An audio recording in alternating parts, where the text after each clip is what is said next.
Good morning from a beautiful campground somewhere off the I-80 near Donner Pass. We thought it was high time that we give you a tour of our new home on wheels for North America, Homer. Yes. All right, so let's get into a little introduction. We are Ben and Rebecca from Alaska, and Lucy. We've been nomadic and making YouTube videos since 2015. That's a long time. Coming up on 10 and years. In 21, we shipped our expedition vehicle, US registered, from America to Europe. And what that did is gave us great experiences in Europe and all that, but it kind of left us homeless here in the lower 48. And I say homeless because we have our house in Alaska, but while we're in this heavy, hardcore traveling stage, we just rented out all the extra bedrooms and we don't feel like being roommates. So we would much rather be here. That phase in life. And somebody's got a dog. Yeah. Another thing is that we went without having a home on wheels here for a couple years after shipping Denny across to Europe, and we blew at least half the value of this travel trailer in rent, flushed down the drain. So we opted to get a travel trailer to call our own. The Forerunner, not known for being a tow vehicle, so it was a bit of a challenge to find something that within the towing payload, but not pushing it too much. And I feel like we need to justify a little bit because people are going to be like, well, why did you buy a Forerunner and then buy a travel trailer? But we bought the Forerunner at a point still during COVID, so options were limited. To Europe. Yeah. When we came home the very first time we bought it, options were still very limited on what was available. But we wanted something easy to drive. We did. We wanted, and no nonsense. Yeah, wanted 4-wheel drive. That was important, and room to, store stuff while we traveled. But we weren't really thinking travel trailer at all. Like it had not entered our realm of possibilities at that point. Would this maybe have been a better choice to do a truck? Sure, but price-wise, when you have essentially 3 homes in the world. Sounds kind of terrible. And bragging in some way, but it's just not. A reality. It's just a reality. Like you have to be sensible about your expenses and stuff too. And this fit the bill in so many ways at the time that we purchased it. And we were making it work fabulously with the trailer we bought. It's great. Well, let's get started with the tour. Starting at the furthest point from our camp, we have a picnic table, drug all the way out as far as we can, to get a view of the northern sky for the Starlink. And there are some obstructions, but it does work. But because the obstructions, we're primarily using our Verizon. Starting on the outside here, mention the Forerunner. This is a 2023 Toyota Forerunner TRD off-road 5th gen 4-liter V6, probably one of the most reliable vehicles out there on the market, but it's not a power horse. It's probably one of the more gutless ones out there, but it has old school technology, which is what we valued. We put the rooftop tent on there so we can head out on camping trips. We work remotely, work from home, wherever home is. And we wanted to reconnect with nature when we returned to the United States and our favorite areas west of the Rockies. So we've done it a couple times. It's been great. We head out on weeknights and go out and just have Mother Nature to ourselves and reconnect. It has been wonderful. Are you ready to talk about the trailer? Sure. Okay. Well, let's start having a look at Homer from the outside. So he's a Flagstaff E-Pro, 19 FBS front bed with a slide. And you'll also know the Geo Pros are basically identical to the E-Pros. In all honesty, Ben liked the exterior color better, and that's why we went with the E-Pro. Otherwise, identical. We do have a power tongue jack. So that's a nice feature. And we've got two 20-gallon propane tanks here, 20-pound propane tanks here.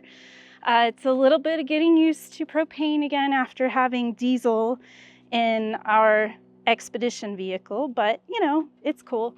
It did come with a couple of deep cycle batteries, which we got rid of and put lithium in, but we kept this for storage, and it has like tools and outside stuff. We do have an Anderson distribution hitch, weight distribution hitch, and we also put airbags on Denise, the 4Runner. But Ben's gonna do a whole video about how we set ourselves up to tow this thing, so I'm not gonna go into lots of detail. You will see we've got a couple of stabilization bars here. Sadly, and we'll get into our love and hate stuff here, but we don't have them in the back, and that's something we really wish we had. We've got docking lights right here, so if you're hooking up or tearing down at nighttime, you can see, and they are really bright. We do have a storage bay on the exterior. It's a pass-through, so it goes all the way through to the other side, and we also installed our lithium battery bank in the center here. You can see that on another video where we showed the install. Oh, and one of the cool features, ta-da! Magnetic catches. Magnetic catches. I'm easily impressed. Fresh water here, and then city water here, and Winterization. And this is used for winterizing, and God knows why, but they put cable and satellite hookups here. That's our hot water heater there. It's a 5-gallon propane hot water heater, and right underneath here is our 30-gallon fresh water tank, and it does have a heater on it. We've got our slide, which is about 6.5 feet long. It's basically like the couch fits in it. Back here, we've got an exterior, I think it's locked right now, but this is an exterior shower hookup. Ah, see, Ben knows how to open it, I don't. Then we've got a black tank flush and an electric hookup. This is a 30 amp. And then down here, the typical gray, black dump tanks. And we've got a black 30-gallon and a gray 30-gallon tank, also heated underneath this backside. Torsion axles. Yes, one of the features that we particularly loved about this trailer is that it has torsion axles and Asdel composite walls, which we'll talk about more later. All right, back here, we mentioned we added some storage for exterior stuff. I didn't unlock that. It's locked. Just crap in there. But we just keep like the stackable blocks and all of our electric and hoses for sewer and all of that stuff back here. It does have a walkable roof and a ladder here. And what's up on the roof? Oh, good catch. Up on the roof, we have, it comes standard with 200 watts of solar power. And then we added another 200. And there's room for one more panel at least up there, which we'll probably do pretty soon because we have a ton of lithium, so why not? We'll fill up the bank. The other thing I forgot to mention over here is we have an awning over our slide, and that was an add-on feature that was available, and we went for it because it's really icky if you get stuff on top of your slide, water, ice, leaves. It can be a real problem. We didn't want that, so that was a little add-on. It does come with a power awning and LED lighting out here at nighttime, which is very nice. Honestly, haven't used the awning too terribly much. We do really like these style of stairs, so I'll quickly show you. They just fold up. You gotta make sure the door's all the way open. And then they fold up. And you just pull that little blue lever and they lock in place. And then they have leveling legs. So when you put them back down, you can just push back here and adjust these feet so that you're always level on your stairs. This is the vent for our stove fan, and a lot of RVs don't have that, so it's really nice. You'll also notice one speaker up there too. Oh yeah, that's right. We've got like a whole entertainment system thing, and you can play music out here. All right, tucked up underneath the RV here are a couple of nifty little features.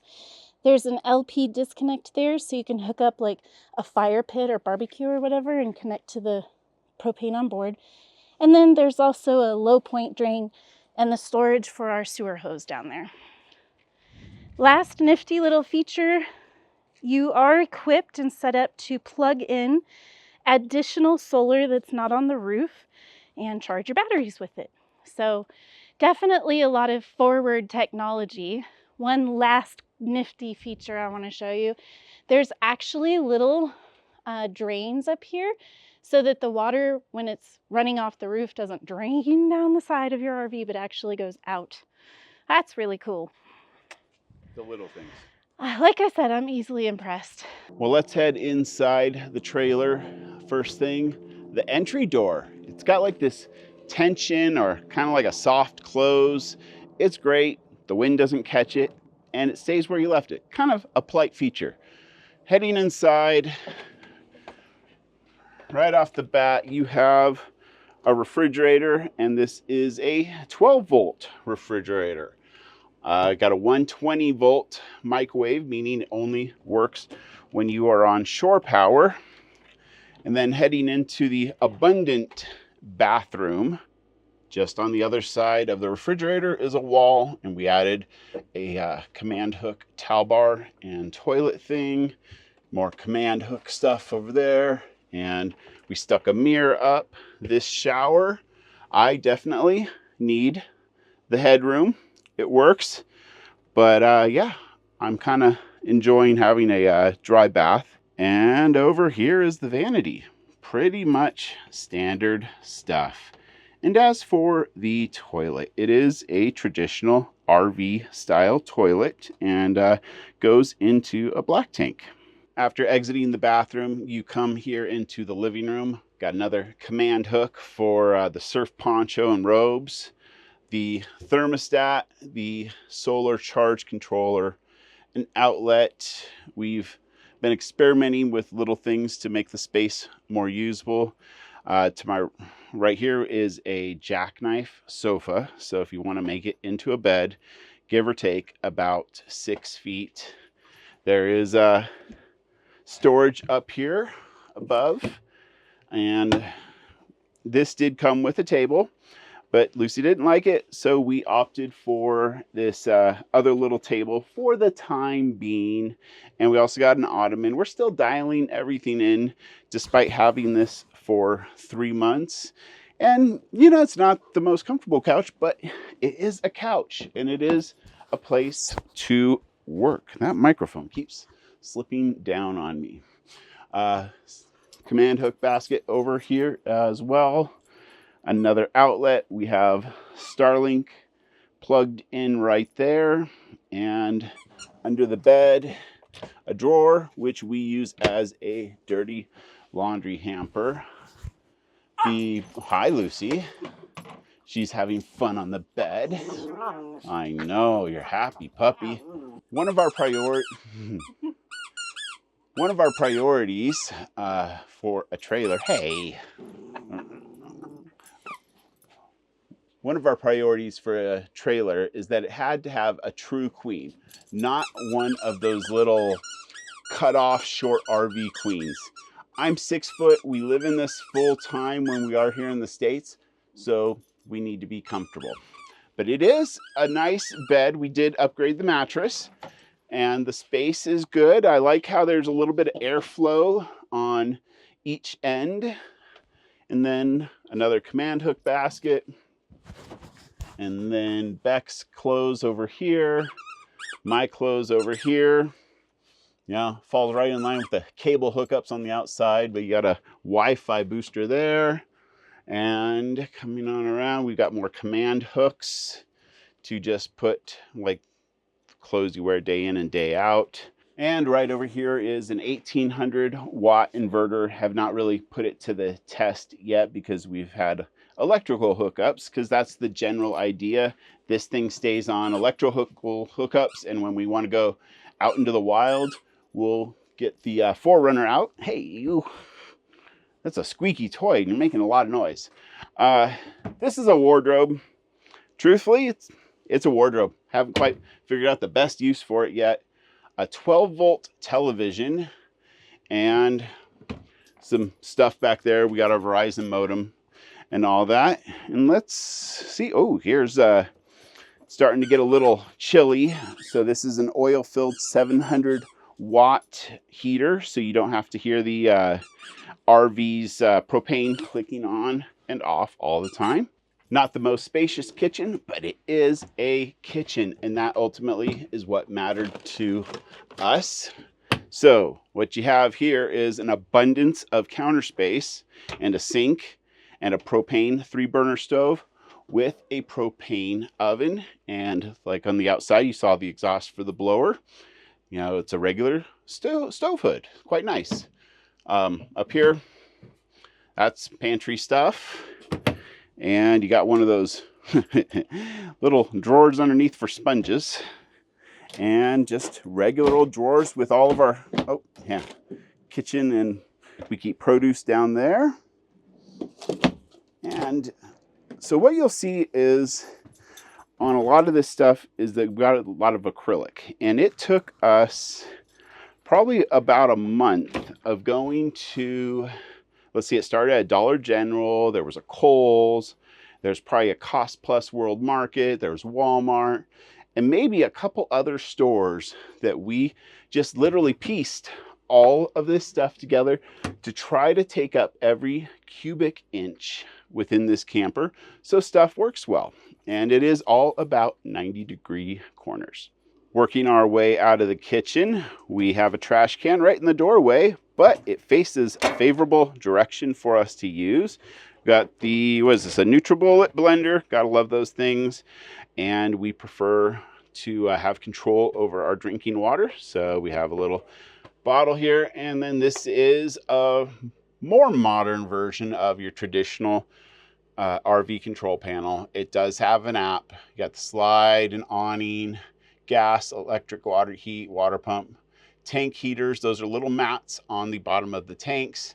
And since we do not have hookups at this, we are pushing the thresholds of getting full, but we're getting pumped out tomorrow.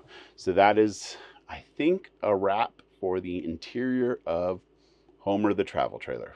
All right, I think we call that short and sweet, just like the travel trailer. You don't have to go home, but you can't stay here because that's a wrap. We're done. Yep. Make sure you stay tuned for next week's video because we're going to record it like right now. But it's everything. Maybe I'll change shirts and pretend I'm not. If it matters that much to you, even though you just showered 45 minutes ago. But we're going to talk about the things we hate about this ePro GeoPro travel trailer. And it's going to be a fun, but yet very informative with a little bit of sarcasm. Whenever you're doing dishes, water gets everywhere. And you really have to pay attention because what's going to happen is you're going to come out looking like you peed your pants. Video, because I think the RV industry has to hear some of this stuff. And if you're looking at a ePro GeoPro, you're probably going to relate to a few of the things that are driving us crazy. So thanks for watching. We're bound to have an opinion after 10 years. Oh yeah, we are very opinionated. Thanks for joining us on this little RV tour, and stay tuned for a mix of other stuff from us, because who knows what's around the corner, right? We don't even know. Bye. Bye.